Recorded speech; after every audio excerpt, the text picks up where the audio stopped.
So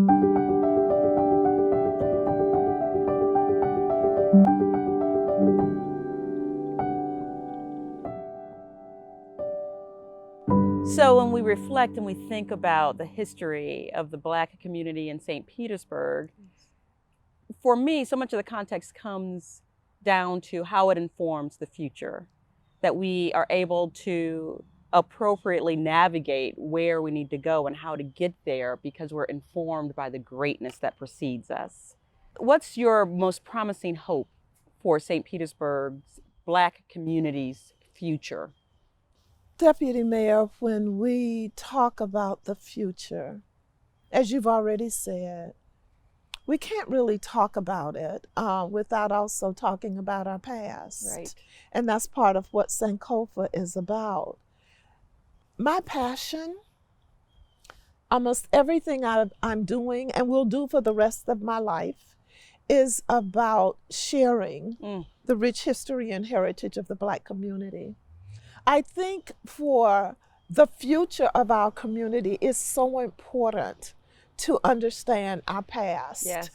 our strengths, what we were, Yes. as you said earlier, and we build upon that. So the first thing I think that is so important, that's part of the Trail and the Heritage Association, the conversations we do with Tombolo Bookstore, is to share the history. Put it in the ether, make it common knowledge. Yes, and make it where people want to know more. Yes.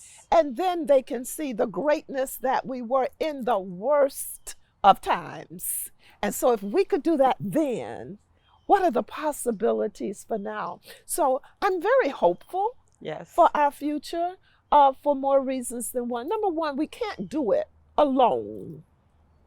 And so, as I mentioned before, we need support from the greater community and definitely from leaders, city leaders, and we have that. Yes. And so now what we have to do is build upon that and realize that the opportunity is there. That's all we've ever asked for. That's all we need. All we've ever asked for was opportunity. Don't do it for us. We're not begging.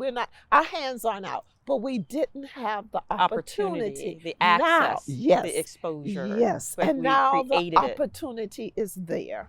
And now it's there. And we must take advantage of it. Yes. And we can learn so much from our past. And we can incorporate that past in what we do today. Yes. That's, it's almost like, to me, it's a trajectory from the 20s, 30s, 40s, 50s, on up to 2021 and beyond. And it's boundless. It's boundless. And we have to understand that.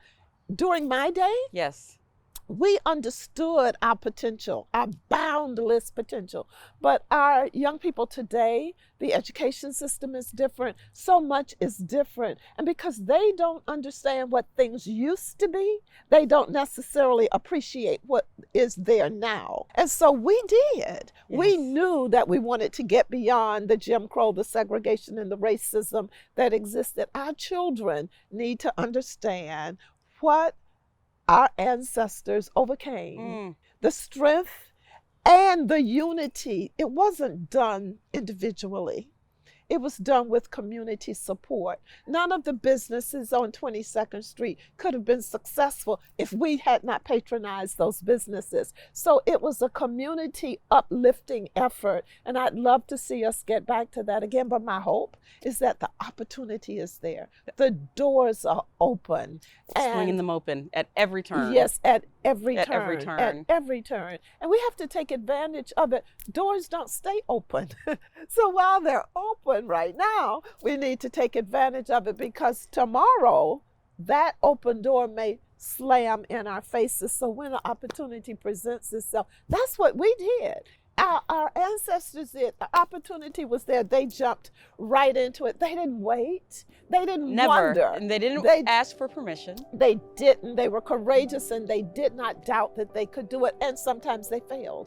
But failure is a part of. It's okay. And as they crossed that threshold, they held it open for whomever might come behind them. And I think that's really important. It's so important.